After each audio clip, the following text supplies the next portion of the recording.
नमस्ते दोस्तों, स्वागत है आप सभी का हमारे YouTube चैनल गुजराती वॉन्डरर में। आज हमारी 2 धाम यात्रा का छठा दिन है, तो आइए चलते हैं श्री बद्रीनाथ जी के दर्शन करने और साथ ही माना गांव की खूबसूरती का अनुभव करने। बद्रीनाथ 4 धाम में से एक पवित्र धाम है जो भगवान विष्णु को समर्पित है। यह अलकनंदा नदी के तट पर स्थित हिमालय की गोद में बसा हुआ भगवान विष्णु का पवित्र निवास स्थल है। कहा जाता है यह आदि गुरु शंकराचार्य द्वारा स्थापित 8वीं शताब्दी का प्राचीन मंदिर है।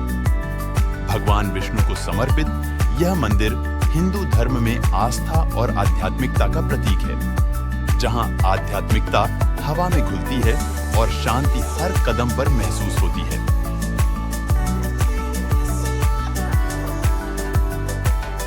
जैसा कि आप देख सकते हैं, दिवाली की छुट्टियों के चलते बहुत सारे श्रद्धालु दर्शन के लिए आ रहे हैं, इसलिए बहुत भीड़ है। करीब 2 घंटे की लाइन में लगने के बाद आखिरकार हमने बहुत अच्छे से भगवान विष्णु के दर्शन किए और उनका आशीर्वाद प्राप्त किया। बद्रीनाथ मंदिर के ठीक बगल में तप्तकुंड एक प्राकृतिक गर्म जल का झरना है। यहाँ कई भक्त खुद को शुद्ध करने हेतु स्नान करने के बाद ही मंदिर में प्रवेश करते हैं। ऐसी मान्यता है कि कुंड में स्नान करने से व्यक्ति के पाप धुल जाते हैं और उसे पुण्य की प्राप्ति होती है। अगर आपने अभी तक हमारे चैनल को सब्सक्राइब नहीं किया है तो देर किस बात की, अभी सब्सक्राइब करें और घंटी दबाकर सभी नोटिफिकेशन प्राप्त करें।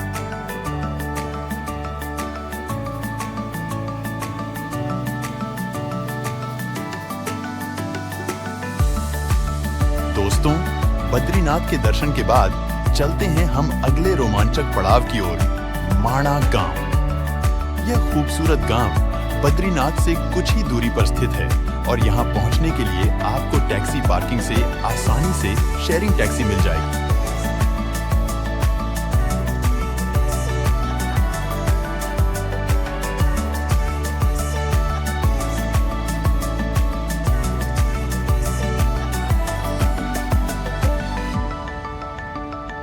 बद्रीनाथ से माणा गांव की दूरी मात्र 4 से 5 किलोमीटर है। माणा गांव, जो कभी भारत का अंतिम गांव माना जाता था, लेकिन हाल ही में माणा गांव को भारत के प्रथम गांव का दर्जा दिया गया है।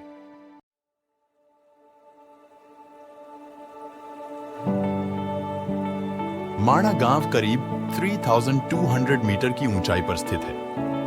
माणा गांव में घूमते हुए आपको यहाँ की पारंपरिक पोशाक और गर्म कपड़ों की दुकानें देखने को मिलेंगी। साल के 6 महीनों के दौरान जब यहाँ कड़ी सर्दी और बर्फबारी होती है तो यहाँ के लोग जोशीमठ की ओर रहने के लिए चले जाते हैं। इसके अलावा माणा गांव जड़ी बूटियों के लिए भी प्रसिद्ध है।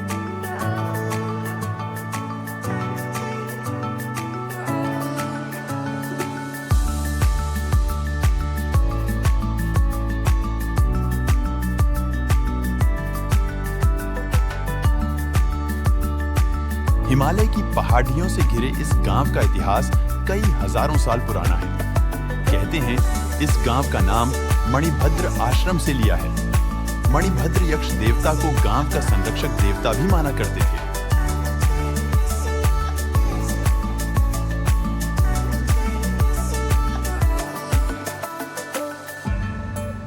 ऐसा माना जाता है कि द्वापर युग मतलब महाभारत काल में पांडव अपने अंतिम समय में माणा गांव में ही रहे थे। इसके अलावा माणा गांव में 2 प्राचीन गुफाएं हैं, व्यास गुफा और गणेश गुफा। महर्षि वेद व्यास ने महाभारत की रचना इसी व्यास गुफा में ही की थी। कहा जाता है कि यही बैठकर वेद व्यास ने गणेश जी को महाभारत बोलकर सुनाई थी, जिसे गणेश जी ने अपने हाथों से लिखा था।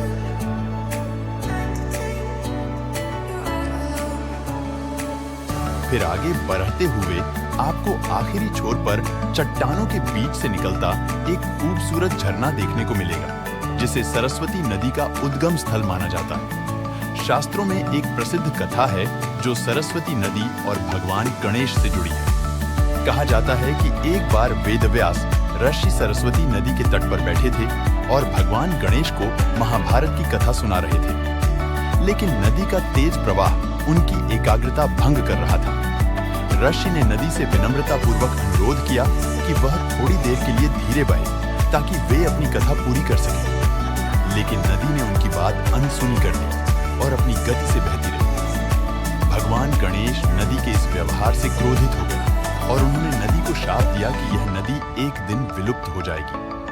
यही वजह है कि आपको सरस्वती नदी सिर्फ यहाँ पे ही देखने को मिलती है और कुछ ही दूर आगे चल के अलकनंदा नदी में मिलकर विलुप्त हो जाती है और जिसे केशव प्रयाग के नाम से जाना जाता है।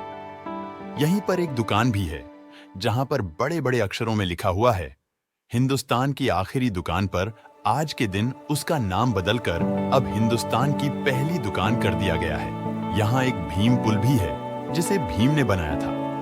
मान्यता है कि इस गांव से होकर ही पांडव स्वर्ग गए थे। माणा गांव से थोड़ा आगे बने भीम पुल की कहानी बड़ी दिलचस्प है। कहा जाता है कि पांडव अपना राजपाट छोड़कर जब स्वर्ग की ओर जा रहे थे तो वे माणा गांव से होकर गुजरे थे। तब द्रौपदी को सरस्वती नदी पार करने में मुश्किल हो रही थी, तो ऐसे में भीम ने एक बड़ा सा पत्थर उठाकर यहाँ रख दिया।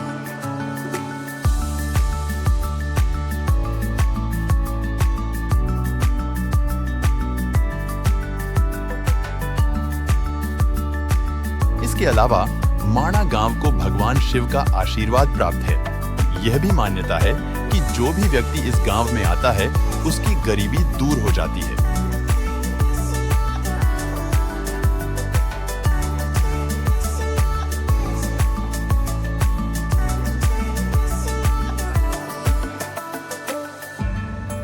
इसके अलावा माणा गांव में अन्य महत्वपूर्ण स्थलों में एक बेहद खूबसूरत और प्राचीन वसुधारा वाटरफॉल है।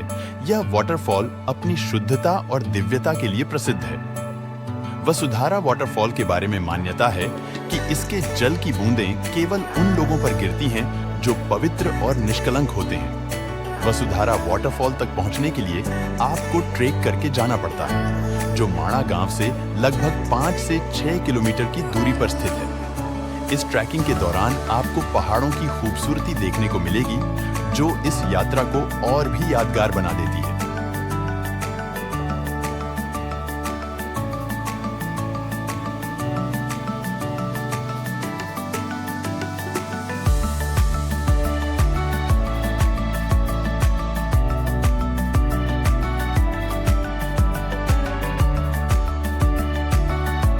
दोस्तों, जैसा कि आपने देखा, आज का ब्लॉग थोड़ा जल्दी खत्म हो गया। समय की कमी के कारण हमें अभी वापस बद्रीनाथ जाना पड़ा। अगर आप भी बद्रीनाथ आ रहे हैं तो मैं आपको सलाह दूंगा कि एक बार माणा गांव जरूर आएं।